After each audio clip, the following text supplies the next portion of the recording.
Bismillahirrahmanirrahim. Assalamualaikum warahmatullahi wabarakatuh. Di pertemuan kali ini kita akan melanjutkan kajian kitab Safinah pada bab Syurutul Wudu. Bismillahirrahmanirrahim. Faslun syurutul wudu'i asyratun. Adapun fasal ini menerangkan tentang syaratnya wudu, yaitu ada 10.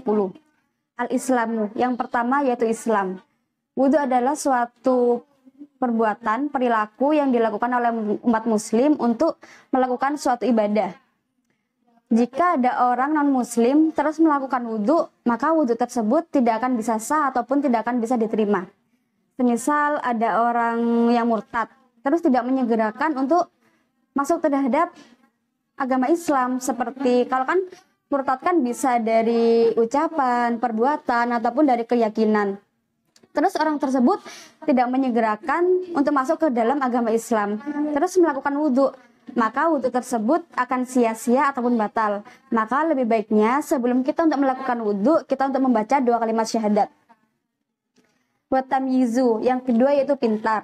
Pintar dalam artian di sini yaitu kita harus mengetahui tentang syarat-syaratnya wudhu.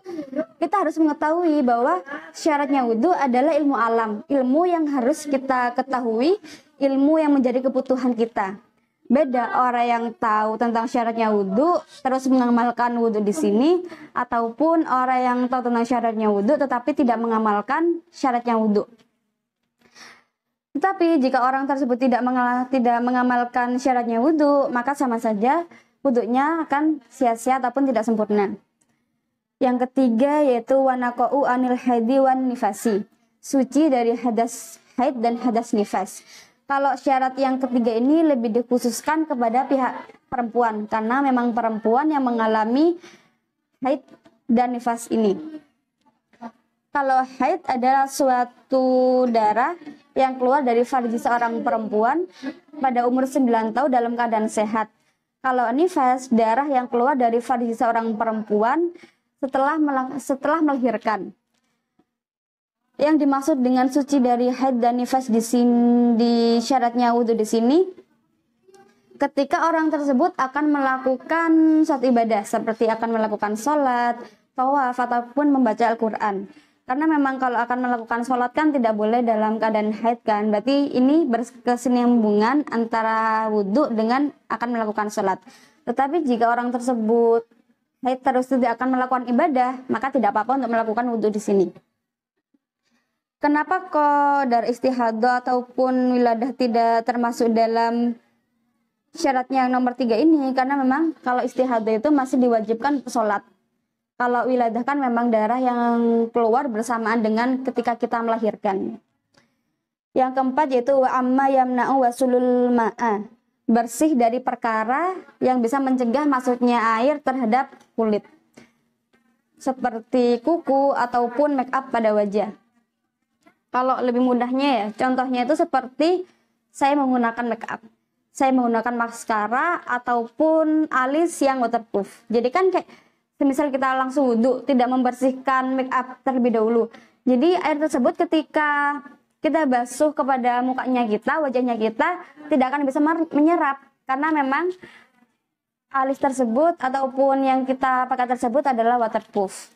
Jadi lebih baiknya sebelum kita melakukan wudhu, ketika kita memakai make up, maka harus dibersihkan dahulu agar airnya itu meresap terhadap muka kita. Yang keempat yaitu wa alla yakuna 'alal utwi ma yughayyirul ma'a. Tidak ada suatu perkara yang bisa merubah keadaan air tersebut pada anggota wudhu, seperti oli ataupun minyak. Contohnya seperti saya setelah selesai memasak, terus tangan saya tuh banyak minyaknya, saya lupa untuk tidak ngasih sabun terhadap tangan saya, jadi kan masih banyak minyaknya. Terus saya melakukan wudhu, lah minyak tersebut akan bercampur dengan air. Lah itunya yang tidak akan bisa membuat wudhu kita menjadi sempurna. Yang kelima yaitu wal ilmu bi fardiyati, mengetahui tentang kefardunya wudhu. Mungkin sudah diterangkan di sebelum-sebelumnya bahwa fardunya wudhu itu ada 6. Yang pertama membaca niat. Yang kedua, membasuh wajah yang bersama dengan membaca niyat. Yang ketiga, membasuh kedua tangan. 4, membasuh sebagian dari kepala. 5, membasuh kedua kaki sampai mata kaki. Dan yang keenam, urut. Syarat yang nomor 7 yaitu wa alla ya'taqida fardhu min furudhihi sunnatun. Tidak meyakini fardunya wudu menjadi hal yang sunnah. Kita harus bisa membedakan mana hal yang fardu, mana hal yang sunnah. Mana fardunya wudu, mana sunnahnya wudu. Jadi kita tidak bisa mengganti sunnahnya wudu ditaruh di fardu, fardunya wudu ditaruh di sunnah.